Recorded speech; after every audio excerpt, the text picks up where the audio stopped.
ഈ ഉടമ്പടി ക്ലാസ് കൂടി കഴിയുമ്പോൾ നിങ്ങൾ സത്യസന്ധമായിട്ട് ശ്രദ്ധിച്ചാണ് ഇരിക്കണമെന്നുണ്ടെങ്കിൽ കർത്താവ് പറഞ്ഞ പോലെ 30, 60, 100 മേനി ബലം ഉണ്ടാകും.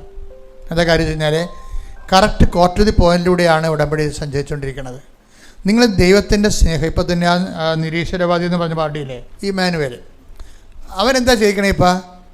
അവനിപ്പോൾ പത്രം കൊണ്ടുനടന്ന് എല്ലാ വീട്ടിലും കുടിക്കും. എന്താ പറയുക, അപ്പോൾ ആൾക്കാർ ഇവിടെ കളിയാക്കും.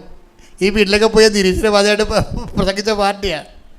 അതിന് അതേ നാണയത്തിൽ തന്നെ ഇവിടെ വചനം പറഞ്ഞില്ലേ, നിങ്ങൾ എവിടെ നിന്നാണ് വീണ് പോയതെന്ന് ചിന്തിക്കുവേൻ. എന്നിട്ടെന്താ പറയുക, അതേ പ്രവർത്തികൾ ചെയ്യാൻ പറഞ്ഞിരിക്കുകയാണ്. Take the bed food again. വെളിപാട് 2:5. അതിനാൽ നീ ഏതവസ്ഥയിൽ നിന്നാണ് അധപ്പതിച്ചതെന്ന് ചിന്തിക്കുക. അനുദപിച്ച് ആദ്യത്തെ പ്രവൃത്തികൾ ചെയ്യുക. അല്ലെങ്കിൽ ഞാൻ നിന്റെ അടുത്ത് വരികയും നിന്റെ ദീപപീഠം അതിന്റെ സ്ഥലത്ത് നിന്ന് നീക്കിക്കളയുകയും ചെയ്യും. അപ്പോൾ വിശ്വാസം പോയെന്ന് പറഞ്ഞാൽ, ഇപ്പം എനിക്ക് മുമ്പത്തോളം വിശ്വാസം തോന്നണില്ലെന്നൊക്കെ പറഞ്ഞാൽ ആരും കളഞ്ഞതല്ല, ദൈവം എടുത്ത് മാറ്റിയതാണ്. കാര്യം നീ വിശ്വസിച്ചിട്ട് ദൈവത്തിന് കഞ്ഞി വെക്കേണ്ട കാര്യമില്ലെന്ന്. സിമ്പിളല്ലേ? ഞാൻ നിൻ്റെ ദീപപീഠം എടുത്ത് മാറ്റുമെന്ന്, നിൻ്റെ വിശ്വാസം എടുത്ത് മാറ്റുമെന്ന്. ആർക്കെങ്കിലും വിശ്വാസം കുറവാണെങ്കിൽ നിങ്ങൾ കളഞ്ഞു പോയ സ്ഥലം നോക്കിയെടുക്കേണ്ട കാര്യമില്ല. കർത്താവിൻ്റെ കൈകളിലേക്ക് നോക്കിയാൽ മതി. എന്ത് ചെയ്യണം? നീ അതേ പ്രവൃത്തി ചെയ്യാൻ. എവിടെ നിന്നാണ് വീണ് പോയത്? ഇപ്പം അയാൾ ഇമ്മാനുവേൽ എന്താ ചെയ്യണത്? അവൻ നിരീശ്വരവാദിയായി കൊട്ടിഘോഷിച്ച സ്ഥലങ്ങളിലും വീടുകളിലും വ്യക്തികളിലും തന്നെ തിരിച്ച് ഈശ്വരവിശ്വാസത്തിൻ്റെ പ്രതിപ്രവർത്തനങ്ങൾ ചെയ്യാൻ. അതാണ് അതേ പ്രവൃത്തി എന്ന് പറയണത്. അതേ പ്രവൃത്തി അപ്പം നമുക്ക് എപ്പോഴെങ്കിലും ഒരു തെറ്റ് സംഭവിച്ചാൽ, പ്രാർത്ഥനയിൽ തെറ്റ് സംഭവിച്ചാൽ, പ്രവർത്തനങ്ങൾ തെറ്റ് ചെയ്താൽ പിന്നെ എന്താണ്? വേറെ പ്രവർത്തനങ്ങൾ ചെയ്തല്ല അതിലേക്ക് വരണത്. അതേ പ്രവർത്തനങ്ങൾ ചെയ്ത് തന്നെയാണ് വരാൻ പറ്റത്തുള്ളൂ. പറഞ്ഞ മനസ്സിലായില്ലേ? അപ്പോൾ അതായത് എപ്പോഴും നമ്മൾ ശ്രദ്ധിക്കേണ്ടത്, നമ്മൾ ഒരു തെറ്റ് ചെയ്താൽ അതേ പ്രവർത്തനങ്ങൾ തന്നെയാണ് ചെയ്യും. ഇപ്പം നീ എൻ്റെ ഭർത്താവിൽ നിന്ന് അകന്ന് വീട്ടിൽ വന്ന് താമസിക്കുക, നീ ഉദ്ദേശിക്കണത് എന്തായിരിക്കും? അമ്മയെ ഒരു പാഠം പഠിപ്പിക്കുക, അതായിരിക്കും നീ ഉദ്ദേശിക്കണത്. അല്ലെങ്കിൽ നീ പണ്ട് മുതലേ തന്നെ പറഞ്ഞു കാണും, ഞാനൊരിക്കലും കെട്ടിച്ച വീട്ടിൽ താമസിക്കത്തില്ല എന്ന് പറയും. അപ്പനെ അമ്മയെ നോക്കാൻ എന്നെ കിട്ടത്തില്ല. ഇങ്ങനെ നോക്കാതിരിക്കാൻ വേണ്ടിയാണ് ഞാൻ പഠിച്ചത്. അതാണ് വിഷയം. എന്തിനാണ് പഠിച്ചതെന്ന് ചോദിക്കുമ്പോൾ ജോലി കിട്ടാനാണ് പഠിച്ചതെന്നല്ല പറയണത്. ഭർത്താവിൻ്റെ അപ്പനെ അമ്മയെ നോക്കാതിരിക്കാൻ വേണ്ടിയാണ് ഞാൻ പഠിച്ചതെന്നാണ് പറയണവർ. ഇത് പുറത്ത് പറയത്തില്ലെങ്കിൽ ഉള്ളിലിരിപ്പ് അതായിരിക്കും. അതായത് നമ്മുടെ പുറത്ത് നമ്മൾ പറയത്തില്ല, ഉള്ളിലിരിപ്പ് അതായിരിക്കും. ഇത് വരുന്നൊരു വിഷയം എന്ന് വെച്ച് കഴിഞ്ഞാൽ, വിഷയമൊന്നുമില്ല, നീ ജയിക്കും. നീ എത്ര വയസ്സ് വരെ ജയിക്കുമെന്നറിയാവാ? മേ ബി 60 വയസ്സ് വരെ ജയിക്കും. നിനക്ക് പോകാം, സ്വിറ്റ്സർലൻഡിൽ പോകാം, അവിടെ പോയി പ്രസവിക്കാം, കുഴപ്പമില്ല, അവിടുത്തെ പൗരത്വം എടുക്കാം. പക്ഷേ 60 വയസ്സാകുമ്പോൾ ജീവിതം കൊട്ടിക്കലാശമാകത്തില്ലേ? പിന്നെ നീ പെറ്റ മക്കൾ നിനക്കെതിരെ കൈ ഉയർത്തണ കാണാം. അത് കാണാൻ ആരും ഉണ്ടാകത്തില്ല മകളെ. അതിൽ 1.5 സംഭവമാണ്. അതായത് പല മക്കളും അമ്മമാർക്കെതിരെ കൈ ഉയർത്തുമ്പോൾ ഓർക്കണം, അങ്ങനെ ഉയർത്തത്തില്ല. നിങ്ങളുടെ മനസ്സിൽ നേരത്തെ ദൈവത്തിൽ നിരക്കാത്ത പല ചിന്താഗതികളും കൊണ്ടാണ് ഈ സംഭവത്തിൽ നീ ജനിപ്പിച്ചിരിക്കുന്നത്. നിങ്ങൾ പശ്ചാത്തലപ്പിക്കുമ്പോൾ നിങ്ങൾ എവിടെ നിന്നാണ് വീണ് പോയെന്ന് നോക്കണം. ഇന്ന് നിങ്ങളുടെ മക്കൾ നിങ്ങളുടെ കൈ ഉയർത്തുകയോ നിങ്ങൾക്ക് സമാധാനം കിട്ടാത്ത രീതിയിൽ അവരെ പെരുമാറുക ചെയ്യുമ്പോൾ ഓർക്കണം, നീ കല്യാണം കഴിക്കണമെമ്പോൾ തന്നെ ദൈവത്തിൽ നിരക്കാത്ത തീരുമാനം എടുത്തിട്ടുണ്ട്. എന്താണ്? ഞാൻ വിടുമ്പം നോക്കത്തില്ല, എന്നെ ഇങ്ങനെ ആൾക്കാരുടെ ആശുപത്രി കൊണ്ടുപോകാനൊന്നും കിട്ടത്തില്ല, ഞാൻ എൻ്റെ വഴി നോക്കും, അതുകൊണ്ട് തന്നെ ഞാൻ പഠിക്കണതിൻ്റെ ഉദ്ദേശം. നീ പഠിക്കുന്നതിൻ്റെ ഉദ്ദേശം നല്ലതാണ്, പക്ഷേ പഠിക്കണത് നല്ലതാണ്, ഉദ്ദേശം എന്താണെന്നുള്ളത് നീ നോക്കണം. ഉദ്ദേശം അതിനകത്ത് ദൈവത്തിന് വല്ല സ്ഥാനമുണ്ട്. നിൻ്റെ ഉദ്ദേശങ്ങളിൽ നിനക്ക് മാത്രമേ സ്ഥാനം ഉള്ളെങ്കിൽ, കർത്താവ് പണ്ടൊരു കാര്യം പറഞ്ഞായിരുന്നു, എന്നോട് കൂടെ ശേഖരിക്കാത്തവൻ. Take the bed of God. സ്തുതിക്കട്ടെ. ഹല്ലേലൂയ ഹല്ലേലൂയ ഹല്ലേലൂയ ഹല്ലേലൂയ ഹല്ലേലൂയ. യേശുവേ നന്ദി. ഹല്ലേലൂയ ഹല്ലേലൂയ. യേശുവേ ആരാധന ആരാധന ആരാധന. യേശുവേ നന്ദി. മഹത്വം മഹത്വം മഹത്വം. ഹല്ലേലൂയ. ലൂക്ക 11:23. ലൂക്ക 11:23. എന്നോട് കൂടെ ശേഖരിക്കാത്തവൻ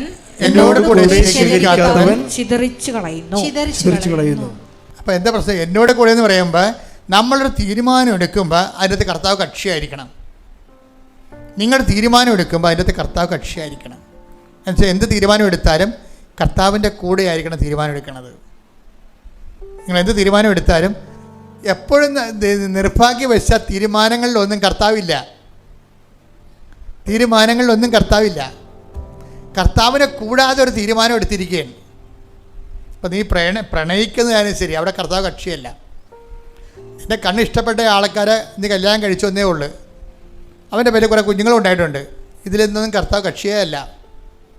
വിശ്വാസം കക്ഷിയല്ല. വിശ്വാസം ഉണ്ടായാലും എന്ത് ഇല്ലെങ്കിൽ എന്താകുന്നു നിനക്ക്. നീ ഒരു തീരുമാനം എടുത്തപ്പോൾ കർത്താവ് അതിൽ കക്ഷിയല്ല. നീ എടുത്ത തീരുമാനങ്ങളൊന്നും കർത്താവ് കക്ഷിയല്ല. ഞാൻ ചില പെൺപിള്ളേർ ചോദിക്കും, നിൻ്റെ പിള്ളേരെ നീ വിശ്വാസം വളർത്താൻ പറ്റുമോ? അവർക്ക് മിണ്ടാൻ പറ്റത്തില്ല, അറിയത്തില്ലേ. കാര്യം വിശ്വാസമില്ലാത്ത കുടുംബത്തിൽ നിന്ന് കല്യാണം കഴിച്ചാൽ നിൻ്റെ കുഞ്ഞുങ്ങളെ നീ എങ്ങനെ വിശ്വാസം വളർത്തും? അറിയത്തില്ല.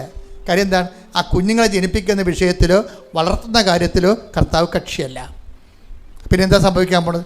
എന്നോട് കൂടെ ശേഖരിക്കാത്തവൻ, എന്നോട് കൂടെ തീരുമാനമെടുക്കാത്തവർ ചിതറിച്ച് കളയുന്നു എന്ന് വെച്ച് കഴിഞ്ഞാൽ അത് ചിതറിപ്പോയി, നമുക്ക് ഉപയോഗിക്കാൻ പറ്റത്തില്ല. നിൻ്റെ മക്കളും നിൻ്റെ ജീവിതവും അവസാനം നിനക്ക് പോലും ഉപയോഗിക്കാൻ പറ്റാത്ത അവസ്ഥയിലേക്ക് വരും. ഞാനൊന്നും പറയണ്ട, നിങ്ങൾ ഇരുന്ന് നിലവിളിക്കും. എന്താ കാര്യം വെച്ചാൽ നിങ്ങളുടെ കയ്യിൽ നിന്ന് അബദ്ധങ്ങൾ പറ്റിപ്പോയിട്ടുണ്ട്. നിങ്ങളിന്ന് മക്കളെ കൊണ്ട് വേദന അനുഭവിക്കുന്നവർ ശ്രദ്ധിക്കണം. നിങ്ങൾ കർത്താവിൻ്റെ കൂടെ എടുത്ത തീരുമാനമായിരുന്നു അതെന്ന്. അതാണ് ബൈബിൾ പറയണത്. നിങ്ങൾ എവിടെ നിന്നാണ് അധപ്പതിച്ചതെന്ന് ചിന്തിക്കുവിൻ. അല്ല മക്കളെ കൊണ്ട് ധ്യാനം കുടിക്കണ കൊണ്ട് പരിപാടി നടക്കത്തില്ല. മക്കളെ കൊണ്ടൊന്ന് ജോസഫച്ചൻ്റെ അടുത്ത് തിരക്ക് പിടിപ്പിച്ച പരിപാടി നടക്കത്തില്ല. നിങ്ങൾ എവിടെ നിന്നാണ് അധപ്പതിച്ചതെന്ന് ചിന്തിക്കുവിൻ. അവിടെ സംഭവം വിട്ടത്തില്ല മോളെ. ഇത് സൗണ്ട് ഓഫ് ഹെവൻ കൂടെ ഇങ്ങനെ നടക്കുകയാണ്. അപ്പോൾ ഒരൊറ്റ വിഷയം മാത്രമേ ഉള്ളൂ. ചിലർക്ക് നമ്മൾ എങ്ങനെ സംസാരിച്ചാലും ഒരു പശ്ചാത്താപം ഉണ്ടാകത്തില്ല. അതിൻ്റെ കാരണം ഞെരുക്കങ്ങളെ അടിസ്ഥാനപ്പെടുത്തിക്കൊണ്ട് പശ്ചാത്താപം ഉണ്ടാക്കാൻ പാടാണ്. ദാരിദ്ര്യം, രോഗം, കടങ്ങൾ, കുടുംബത്തിലുണ്ടാകുന്ന വിഷമതകൾ, കുടുംബത്തിലുണ്ടാകുന്ന മാനസിക ഞെരുക്കങ്ങൾ, അത് ശിക്ഷയെക്കുറിച്ച് പറഞ്ഞുകൊണ്ട് ഒരിക്കലും ആർക്കും പശ്ചാത്താപം ഉണ്ടാക്കാൻ പറ്റത്തില്ല. നിങ്ങൾക്കും പശ്ചാത്താപം ഉണ്ടാകത്തില്ല. ഞാൻ ഈ ഗതി കെട്ടിരിക്കണത് എൻ്റെ കൈ ഇരിപ്പ് കൊണ്ടാണെന്നാണ് നിങ്ങൾ ധരിക്കണത്. അങ്ങനെയും ചിന്തിച്ചൊരു കാര്യമില്ല. കുറച്ച് കാര്യമായിരിക്കുമെങ്കിലും അത് ദൈവത്തിൻ്റെ സ്നേഹം അതിനേക്കാൾ വലുതാണല്ലോ. എൻ്റെ മക്കൾ പശ്ചാത്താപം ഉണ്ടാകണമെങ്കിൽ ചെയ്യേണ്ട കാര്യം എന്താണെന്ന് അറിയാം? സിമ്പിളാണ്. എന്താണ്? സ്നേഹത്തിൽ നിന്നാണ് പശ്ചാത്താപം ഉണ്ടാകണത്. നമുക്ക് ഏതെങ്കിലും ഒരു സമയത്ത് ദൈവത്തിൻ്റെ സ്നേഹം നമ്മളെ തൊടണം. ഇല്ലാതെ പശ്ചാത്താപം ഉണ്ടായിക്കഴിഞ്ഞാൽ ടെമ്പററി അഡ്ജസ്റ്റ്മെൻറ്റ് മാത്രമാകും. ഇല്ലാതെ പശ്ചാത്താപം ഉണ്ടാവും. നമുക്ക് ഇപ്പോൾ ഒരു മരത്തിൽ കയറി ആ മരത്തിൽ നിന്ന് വീണ് അവൻ്റെ നടുവുളുക്കിയെന്ന് വിചാരിച്ചു. അവനെ ആശുപത്രി കിടക്കാൻ പറഞ്ഞു. അമ്മ പറഞ്ഞതാണ് കയറല്ലേ എന്ന്. അവൻ കയറിയതാണ്. അമ്മ പറഞ്ഞത് ഞാൻ കേട്ടില്ല. അത് അങ്ങനെ ഒരു പശ്ചാത്താപം ഉണ്ടാകാം. പക്ഷേ സുവിശേഷത്തിൻ്റെ പശ്ചാത്താപം അങ്ങനെയുള്ള പശ്ചാത്താപം അല്ല.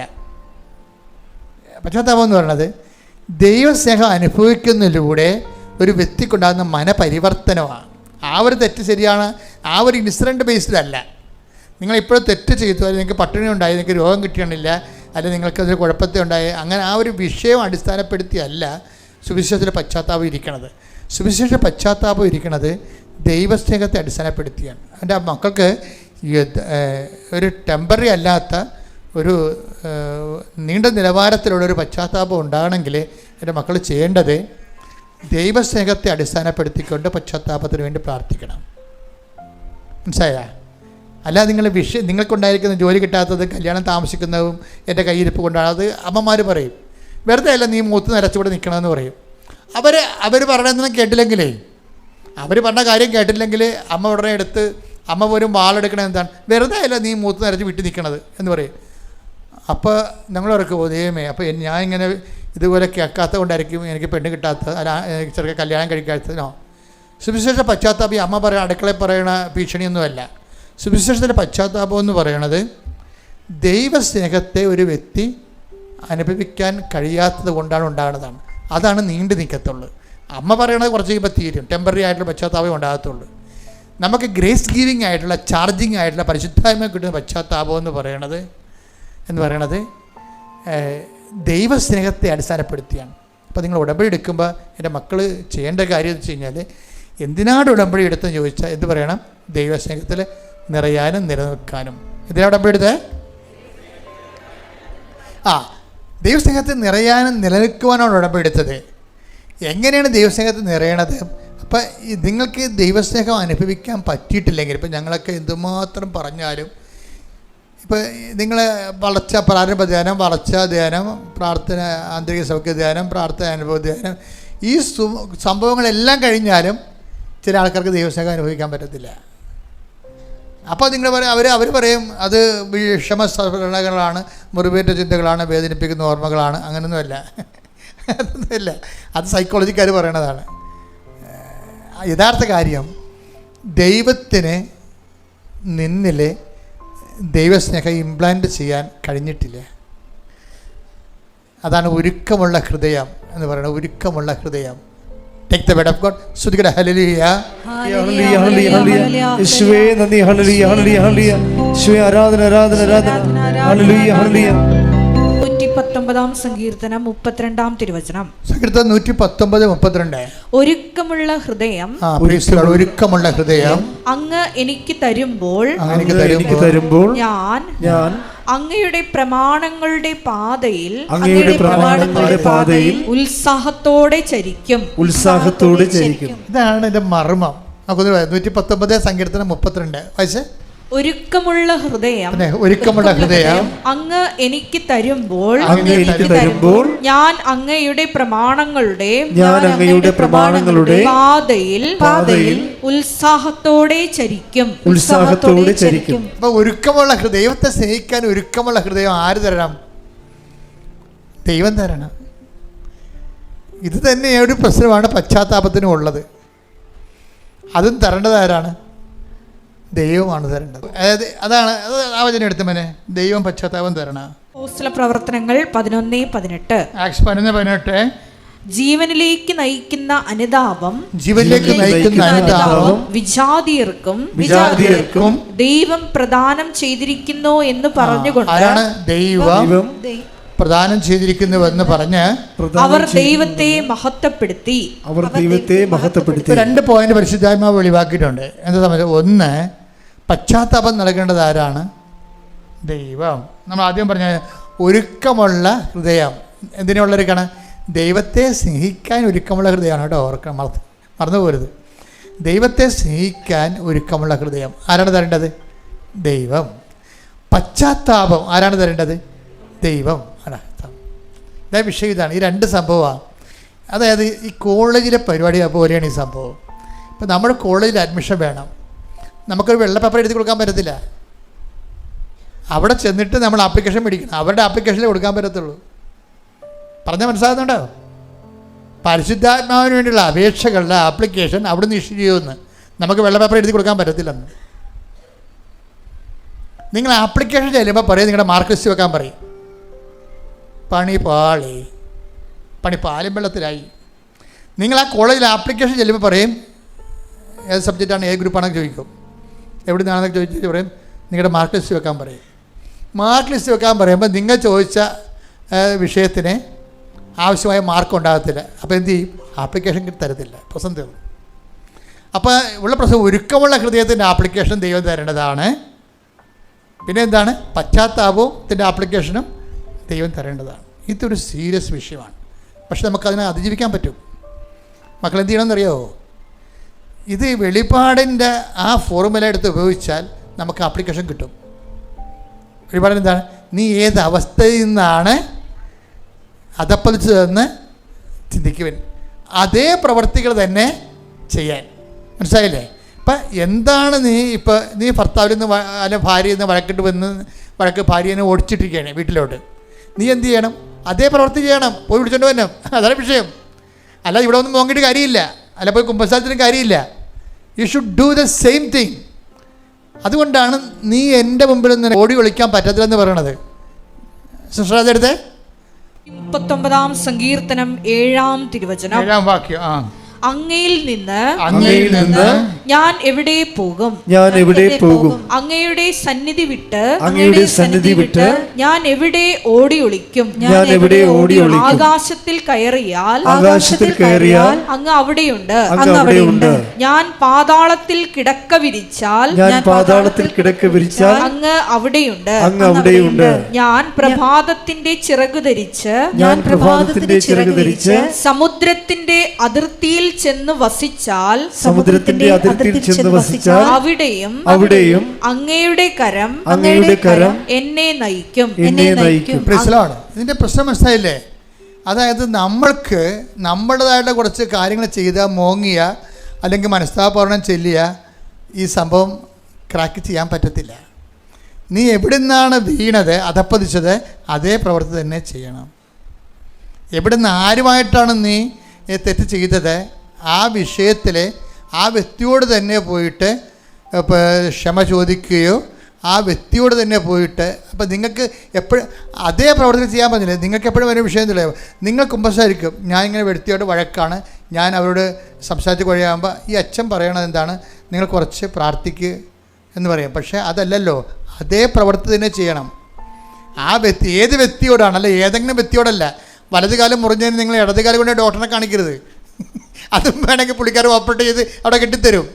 വലതുകാലം മുറിഞ്ഞാൽ വലതുകാലം തന്നെയാണ് ഡോക്ടറെ കാണിക്കേണ്ടത്. നിങ്ങൾ അതേ പ്രവൃത്തികൾ തന്നെ ചെയ്യുവേൻ, അവിടെ സത്യസന്ധത വരണത്. അപ്പം നിങ്ങൾ വൈഫിനെ കൊണ്ട് വീട്ടിലാക്കിയിട്ടുണ്ടെങ്കിൽ നിങ്ങൾ വൈഫിനെ വിളിച്ചുകൊണ്ട് വരണം. ഒരു മാർഗ്ഗവും ഇല്ല എൻ്റെ അകത്ത്.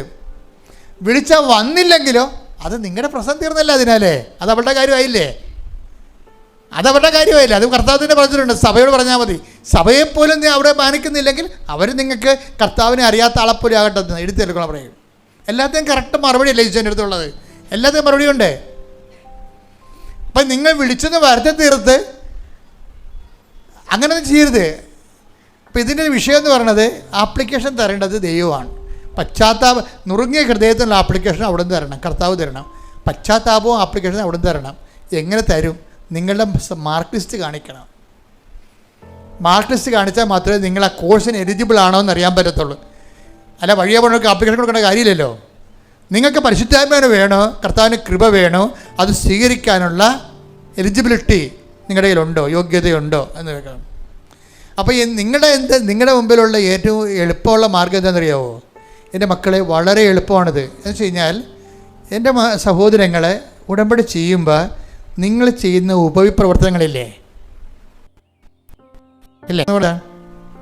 ഉപപ്രവർത്തനം ഈ ആതുര സേവനങ്ങളും പാവത്തങ്ങളെ സഹായിക്കുന്നതും ആയിട്ടുള്ള കുറേ കാര്യങ്ങളില്ലേ, അതുപോലെ സുവിശേഷ കൈമാറ്റമില്ലേ, ഇതെല്ലാം നിങ്ങൾ ഒരു നുറുങ്ങിയ ഹൃദയത്തിൻ്റെ യോഗ്യതയ്ക്ക് വേണ്ടിയാണ് കാഴ്ചവെക്കേണ്ടത്. കർത്താവ് എനിക്ക് ദൈവകൃപ പ്രവർത്തിക്കാൻ യോഗ്യമായ ഒരു ഹൃദയം തരുന്നതിന് വേണ്ടി ഞാൻ ഈ കർത്താവിൻ്റെ വചനപത്രങ്ങൾ ജനങ്ങൾക്ക് കൊടുക്കുന്നു. കർത്താവ് എനിക്ക് പശ്ചാത്താപം നൽകുന്നതിന് വേണ്ടി ഞാൻ ഈ വചനപത്രങ്ങൾ ദൈവത്തിന് ജനങ്ങൾക്ക് കൊടുക്കുന്നു. അപ്പം നിങ്ങൾ ചെയ്യുന്ന പ്രവർത്തികൾ ഈ രണ്ട് ഉദ്ദേശത്തോടും കൂടിയായിട്ട് നിങ്ങൾ ഇൻറ്റൻഷൻ ചെയ്താൽ അത് നിങ്ങൾക്ക് സത്യസന്ധമായിട്ട് ആദ്യമേ എൻ്റെ മക്കൾ വിചാരിക്കണം, എനിക്ക് ദൈവത്തോട് പ്രാർത്ഥിക്കുക, കർത്താവേ എനിക്ക് നിത്യമായി നിൻ്റെ സ്നേഹത്തിൽ വസിക്കാൻ എന്നെ സഹായിക്കണമെന്ന്. ഇപ്പം നിങ്ങൾ പറയണത് എന്താണ്? എനിക്ക് കാനഡയിൽ പോകാൻ കർത്താവ് അങ്ങോട്ട് കടത്താൻ വേണ്ടി കർത്താവ് ഒരു ഊന്നുകാരനായിട്ടാണ് നോക്കണത്. കർത്താവ് ഒരു വള്ളക്കാരനായിട്ട് നിന്നിട്ട് എന്നെ കപ്പൽ കയറ്റി അവിടെ വിടാനാണ് പറയണത്. ആ പരിപാടിയാണെങ്കിൽ നടക്കത്തില്ല സംഭവം. മറിച്ച് എന്നുവെച്ചാൽ എളുപ്പം നടക്കണമെങ്കിലുള്ള മാർഗ്ഗം വെച്ച് കഴിഞ്ഞാൽ, കർത്താവ് നിൻ്റെ സ്നേഹത്തിൽ എനിക്ക് ജീവിതകാലം മുഴുവൻ നിലനിൽക്കാൻ എന്നെ സഹായിക്കണമേ. പ്രാർത്ഥിച്ച്, കർത്താവ് ദൈവമേ, അങ്ങയുടെ സ്നേഹത്തിലെ ജീവിതകാലം മുഴുവൻ ജീവിക്കുവാൻ എനിക്ക് പശ്ചാത്താപത്തിന് യോജിച്ച ഫലങ്ങള് പുറപ്പെടുവിക്കാൻ എന്നെ സഹായിക്കണം. അച്ഛൻ്റെ പ്രാർത്ഥനയിലൂടെ വന്നൊരു സാധനമാണ് അതല്ലേ. എന്താണ്? അതാണ് വെളിപാടെന്ന് പറയണത്. കർത്താവ് വചനം നൽകുന്നത് നയിക്കണം ഇങ്ങനെയാണ്. മത്തായി 3:8 മാനസാന്തരത്തിന് യോജിച്ച ഫലം പുറപ്പെടുവിക്കുവിൻ. അതാ വിഷയം. ഫലം പുറപ്പെടുവിക്കണമെന്നല്ല പറഞ്ഞിരിക്കണത്. എന്താ പറഞ്ഞിരിക്കണത്? മാനസാന്തരത യോജിച്ച ഫലമാണ്. അതെന്താണ്? നിങ്ങൾ അതേ ഏത് സ്ഥലത്തു നിന്നാണ് നിങ്ങൾ അധപ്പതിച്ചത് അതേ പ്രവൃത്തികൾ ചെയ്യുമ്പോഴാണ് മാനസാന്തരത്തിന് യോജിച്ച ഫലമാണ്. മാനസാന്തരത്തിന് പറ്റിയ ഫലമല്ല, അതിന് യോജിക്കുന്ന അതുമായിട്ട് സിങ്കാകുന്ന ഫലങ്ങളാണ് ഉണ്ടാകേണ്ടത്. അപ്പം നിങ്ങൾക്ക് തോന്നിയ കാര്യങ്ങൾ ചെയ്താൽ മാനസാന്തരം ഉണ്ടാകത്തില്ല അർത്ഥം. നമുക്ക് തോന്നിയ പരിപാടി ചെയ്താലേ മാനസാന്തരം ഉണ്ടാകത്തില്ല. മാനസാന്തരം ഉണ്ടാകാൻ വേണ്ടി നമുക്ക് തോന്നിയ പരിഹാരം ചെയ്ത കാര്യമില്ല. അതിനോട് സിങ്കാകുന്ന രീതിയിൽ, ആ സിങ്കാകുന്നത് എന്താണ്? എവിടെ നിന്നാണ് അധപ്പതിച്ചതെന്ന് അറിയണം. എന്നിട്ട് അതേ പ്രവർത്തനം ചെയ്യുമ്പോഴാണ് യോജിച്ച ഫലങ്ങൾ ഉണ്ടാകുന്നത്. കൈയടിച്ച് കർത്താവേ ഹല്ലേലൂയ ഹല്ലേലൂയ ഹല്ലേലൂയ ഹല്ലേലൂയ യേശുവേ നന്ദി ഹല്ലേലൂയ ഹല്ലേലൂയ ഹല്ലേലൂയ ഹല്ലേലൂയ ഹല്ലേലൂയ യേശുവേ ആരാധന ആരാധന ആരാധന.